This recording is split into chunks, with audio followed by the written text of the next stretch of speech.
Mbak.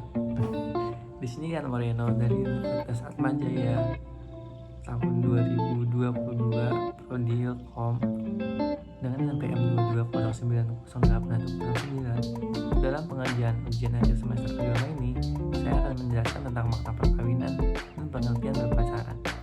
Enjoy this video. Yang pertama, apa sih perkawinan itu? Secara umum, perkawinan menurut Undang-Undang Perkawinan Nomor 1 Tahun 1974 Pasal 1 memandang bahwa perkawinan adalah sebagian ikatan lahir batin antara seseorang pria dengan seseorang wanita sebagai suami istri dengan tujuan membentuk keluarga atau rumah tangga yang bahagia dan kekal berdasarkan ketuhanan Yang Maha Esa. Ada juga yang mengatakan bahwa perkawinan adalah suatu peralihan atau life cycle dari tingkatan hidup remaja ke tingkatan hidup berkeluarga dari semua manusia di dunia.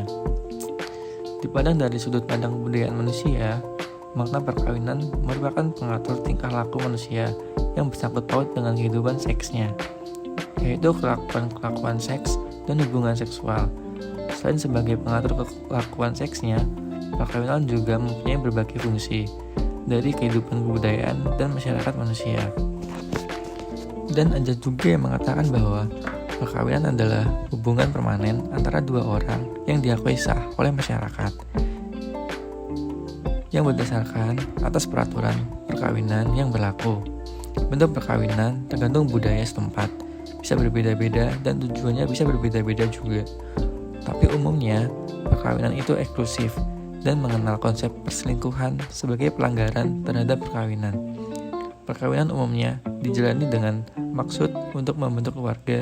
Ikatan perkawinan yang sah dibuktikan dengan adanya dokumen berupa akta perkawinan. Jenis-jenis perkawinan atau bentuk-bentuk perkawinan dibagi menjadi dua. Yang pertama ada monogami. Mono berarti satu, gamas berarti kawin, yaitu perkawinan antara satu orang laki-laki dan satu orang perempuan. Selanjutnya yang kedua ada poligami. Poli berarti banyak, yaitu perkawinan antara satu orang laki-laki atau wanita dan lebih dari satu orang laki-laki atau lebih dari satu orang wanita. Dengan kata lain, beristri atau bersuami lebih dari satu orang. Poligami dibagi menjadi dua. Yang pertama ada poligini. Poligini adalah seorang laki-laki beristri lebih dari satu orang. Poliandri sendiri dibagi menjadi dua macam. Ada poliandri fraternal dan poliandri non-fraternal. Yang pertama poliandri fraternal, yaitu bila para suami berarti kakak. Sedangkan poliandri non-fraternal bila para suami bukan berarti kakak.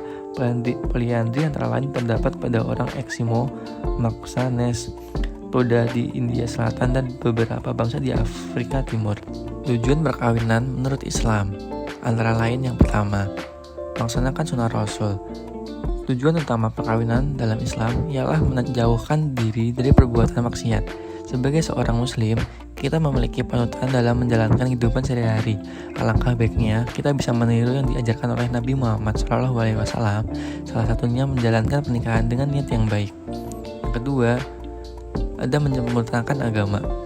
Terasa lebih indah bila menjalani kebahagiaan di dunia dan akhirat bersama rekan yang tepat dalam biduk rumah tangga. Selanjutnya yang ketiga, untuk memperoleh keturunan. Demi melestarikan keturunan putra-putra Adam, tujuan pernikahan dalam Islam termasuk mendapatkan keturunan. Salah satunya dan investasi di akhirat. Selain beribadah, termasuk pula keturunan yang soleh atau solehah. Selanjutnya yang keempat, untuk memperoleh ketenangan. Sebuah pernikahan dianjurkan dengan tujuan dan niat yang memberi manfaat. Perasaan tenang dan tentram atau sakinah akan hadir sesudah menikah. Lanjut ke materi berikutnya, yaitu pengertian pacaran. Menurut Degenova dan Rice 2005, pengertian pacaran adalah menjalankan suatu hubungan di mana dua orang bertemu dan melakukan serangkaian aktivitas bersama agar dapat saling mengenal satu sama lain. Selanjutnya, pandangan agama tentang berpacaran. Lantas, apakah Islam menganjurkan umatnya untuk berpacaran? Tentunya tidak.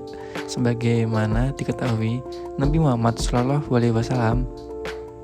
bersabda yang artinya tidak boleh antara laki-laki dan wanita berduaan kecuali disertai oleh muhrimnya. dan seorang wanita tidak boleh berpergian kecuali ditemani oleh mahramnya. Hadis riwayat Muslim. Selanjutnya, ada pandangan dari agama Katolik. Apa yang harus dihindari dalam berpacaran? Ada dalam Alkitab. Marilah kita hidup dengan sopan seperti pada siang hari. Jangan dalam pesta pora dan bermabuk-mabukan. Jangan dalam percabulan dan hawa nafsu. Jangan dalam perselisihan dan iri hati. Roma 13:13. Sisi positif berpacaran. Yang pertama, ada prestasi akan meningkat. Ini salah satu dampak positif pacaran yang sering disebut-sebut kaum muda. Kenapa pacaran dapat meningkatkan prestasi? Hal tersebut bisa terjadi karena para kaum muda akan termotivasi oleh pasangannya untuk selalu menjadi yang lebih baik. Dan juga berpacaran sering disebut dapat meningkatkan prestasi karena pacaran kaum muda bisa belajar bersama dan saling mengajari satu sama lain. Yang kedua, ada pergaulan bisa lebih luas. Otomatis teman-teman dari pacar akan jadi teman kita juga kan, karena sering bareng pacar, kita juga sering jumpa dan berkenalan sama teman ataupun keluarga si pacar kita. Yang gak bisa dipungkiri kalau kita juga bakalan punya kenalan yang lebih banyak dari sebelumnya. Yang selanjutnya ada punya tempat curhat yang bisa dipercaya. Bagi yang berpacaran, pasti dong sering cerita masalah-masalah yang terjadi pada diri sendiri ataupun orang lain yang ada di sekitar kita sama pacar, mulai dari hal-hal yang menyenangkan ataupun hal yang menyedihkan, bahkan sampai hal-hal yang memalukan bisa kita ceritakan bersama pacar. Kemudian yang terakhir, ada perasaan aman, tenang, nyaman, dan terlindungi. Hubungan emosional, saling mengasihi, menyayangi, dan menghormati yang terbentuk ke dalam pacaran dapat menimbulkan perasaan aman, nyaman, dan terlindungi.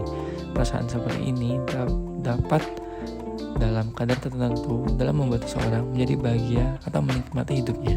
Nah, tadi kan sisi positifnya berpacaran. Sekarang aku ingin jelasin beberapa contoh sisi negatif berpacaran. Yang pertama ada seks bebas. Pacaran adalah salah satu cara seseorang akan melakukan seks bebas, berawal dari mulai terlalu dekat hingga akhirnya terbuka akan hal negatif. Yang kedua ada penuh masalah hingga stres. Pacaran gak akan selalu penuh dengan kesenangan seperti di sinetron. Akan ada saatnya pacaran akan melalui masalah hal simpelnya cemburu yang berlebihan. Ya kalau bisa dilewati dengan kepala dingin, ini akan baik.